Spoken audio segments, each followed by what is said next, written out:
Usa ka na kung suliran sa pamilya kung may anak nga nalambigit sa illegal nga drugas. Apan mas dakong problema kung mismo ang maginikanan ang parehong naggumon sa maong bisyo.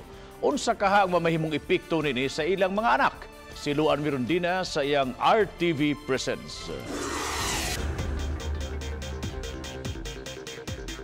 Usa ka adlaw human mada sa DSWD ang 10 anyos nga batang babay nga gikatahong gilugos sa iyang kabanay. May revelasyon nga gibutyag ang amahan sa bata.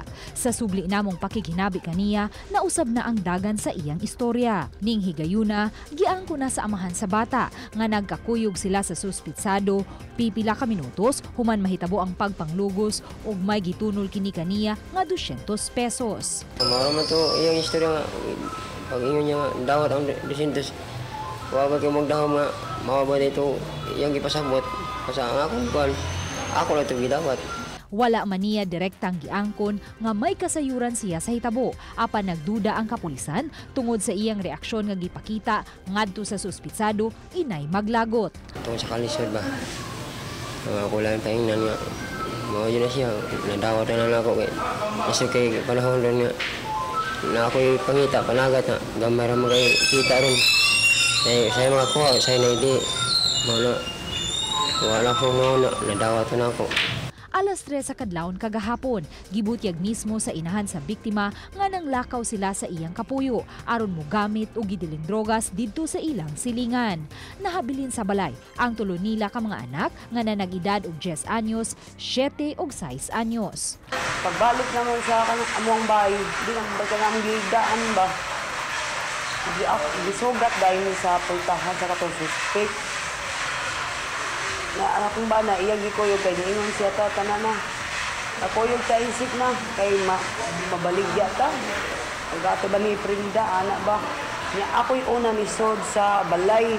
Niya pag Sod na ko, nibong ko akong anak, nihilak. Niya pag nga naman kasi siya, ama, at ito barangay mo. Nga naman siya, nga si Yuyo Bilig, hilogos ko. Ang 29 anyos nga inahan miangkong tigamitan og gidiling drogas sulod na sa duha ka tuig. Apan depensa niya, wa man siya magpabaya sa iyang mga anak. Kung kailain man ko ba sa kasiko, niya man sa silingan, ang akong nananatik ulit na ta kaya mga bata dito, way magbantay mga bata ra gid akong ginungna. Lukat tulay gid mga nadugay mi.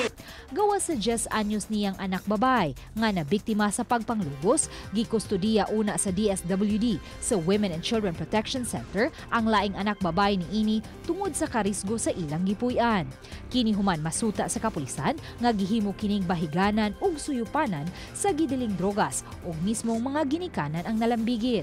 Apan unsa kaha ang bation niya, isip inahan karong wala na sa iyang poder ang duha niya ka mga anak. Ako na bisan tod sakit, bisan tod nga isa na ito sa ko anak ko, at least salipay lang ko nga sa gibuhat nga wala katya. Mawala na. Kaysa patyon, niya luguson pa, dupling sakit. Minaw ko, mungot lang, unsa kay gibati sa Sukad gideploy ang mga sakop sa Regional Mobile Force Battalion sa Tangke Talisay niadtong Agosto 3, 70 na ka mga drug cases ang ilang napasaka. May usa ka minor de edad ug upat ka mga gitumbok nga drug lords. Samtang may duha usab ka magtiayon ug mag-live-in partner nga parehong nalambigit sa gidiling drogas. Na-found out na mo ang real reason aning nganong nahilabdan ng bata, no? Kay kani si katong amahan sa bata gahapon kay tigsuyupay sad siya, and katon na adlaw nakasuyop to si katong amahan sa bata. Unya, we later on found out na iyahang murag gibaligya ang iyahang anak sa halaga ng 200 pesos, no? Katungod sa matag bata nga magpuyo sa luwas nga palibot apan tungod sa kalisod sa panginabuhian sa uban, mapugo sila pagpuyo sa komunidad. Nga hitak ang suliran sa illegal nga drogas ug mabutang na hinuon sa risgo ang kinabuhi sa mga bata. Ako si Luan Mirondina ug kini ang akong short dokyo.